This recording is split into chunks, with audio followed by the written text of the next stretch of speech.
చిలుకూరు బాలాజీ దేవాలయంలో శ్రీరాముల వారి వైభవాన్ని ఇంత కొనియాడడానికి కారణం చాలా ముఖ్యమైన కారణం. కొంతమంది కొన్ని విచిత్రమైన ప్రశ్నలు వేస్తున్నారు సోషల్ మీడియాలో. ఏంటి ఆ ప్రశ్న? ఇన్ని సంవత్సరాలుగా అక్కడ నమాజ్ జరిగింది కదా, మీ రాముల వారి విగ్రహం పెట్టేస్తే అక్కడ నమాజ్ జరిగిన ప్రదేశం కదా అది, దానివల్ల పవిత్రత ఎలా వస్తుంది అని అడుగుతున్నారు. అయ్యా, రామనామం చెప్తేనే కోటి జన్మల పాపమెల్లను రూపుమాపును రామనామము, రామనామము రామనామము రమ్యమైనది రామనామం. భగవంతుడి యొక్క రామనామానికి ఎంత పవర్ అంటే, శ్రీరామ రామ రామేతి రమే రామే మనోరమే సహస్రనామ తత్తుల్యం రామనామ వరానని. 3 సార్లు రామనామం చెప్తే విష్ణు సహస్రనామానికి సమానమైన ఫలితం.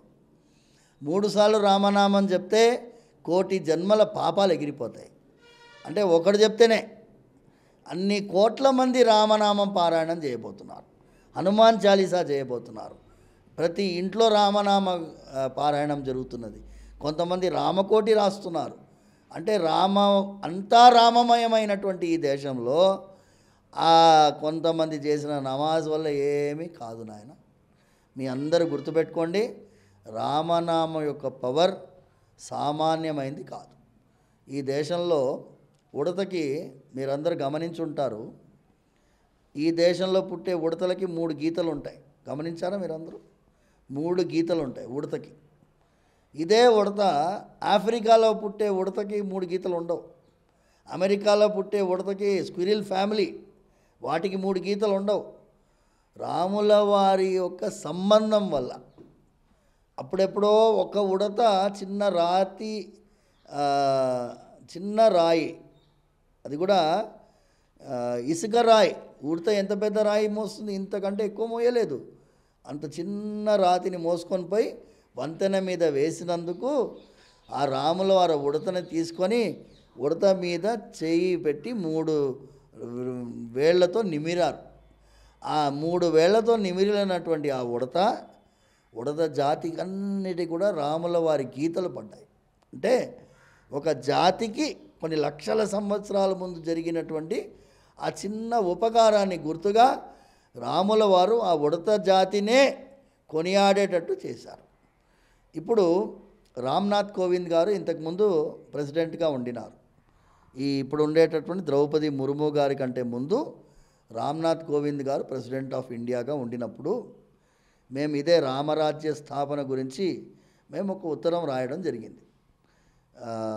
ఎప్పుడు శబరిమల తీర్పు వచ్చిన తర్వాత ఈ దేశంలో దైవానికి రాజ్యాంగబద్ధమైన ఏ అధికారాలు లేవు అని సుప్రీంకోర్టు తీర్పు. ఆ తీర్పు వచ్చిన తర్వాతనే రామ్లల్లా విరాజమాన్ తీర్పు వచ్చింది. ఫైనల్ జడ్జిమెంట్ వచ్చింది. ఆ జడ్జిమెంట్ వచ్చిన తర్వాత మేము రామ్నాథ్ కోవింద్ గారికి ఉత్తరం రాసాం. ఉత్తరం రాసి ఏమన్నాము అంటే, ఈ దైవానికి రాజ్యాంగబద్ధమైన ఏ అధికారాలు ఉంటాయి అనేటటువంటి తీర్పు సుప్రీంకోర్టుకి మీరందరూ విన్నవించాలే అని ఆర్టికల్ 363 డిస్ప్యూట్ అని రైజ్ చేసినాం.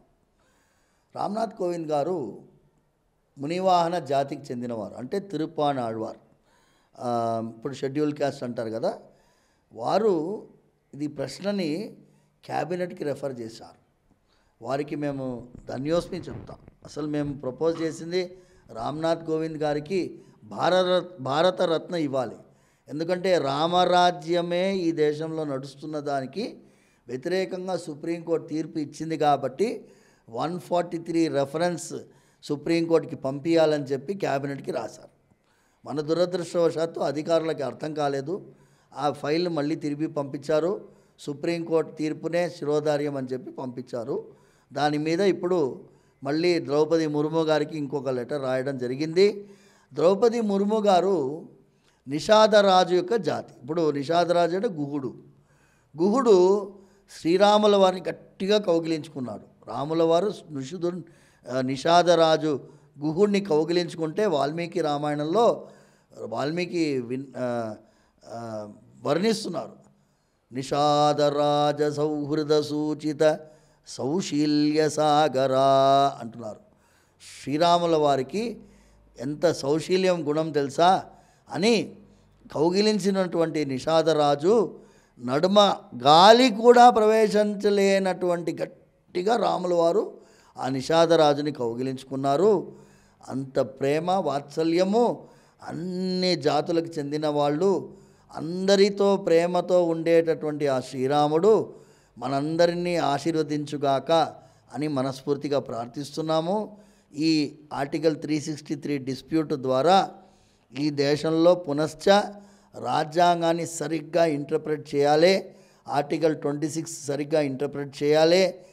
ఏదైతే మూల సూత్రం ఉండిందో 1950లో రాజ్యాంగ నిర్మాణం జరిగినప్పుడు రాముల వారి యొక్క, లక్ష్మణుడి యొక్క, సీతమ్మ తల్లి యొక్క చిత్రాన్ని పార్ట్ 3 ఆఫ్ ద కాన్స్టిట్యూషన్లో ఎలాగైతే పెట్టారో అదే పరిస్థితి మళ్ళీ పునశ్చ రావాలని మళ్ళీ మనస్ఫూర్తిగా మీ అందరికీ ప్రార్థిస్తూ ఇది ఇంకోసారి గుర్తు చేయాలని మీకు చెప్తున్నాను. ఇంకొక అంశం దయచేసి గుర్తుపెట్టుకోవాలి. ఈ దేశంలో తమిళనాడులో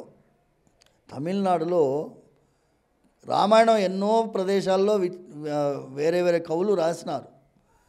తమిళంలో కంబరామాయణం ఒక ముఖ్యమైనటువంటి రామాయణం, కంబరామాయణం.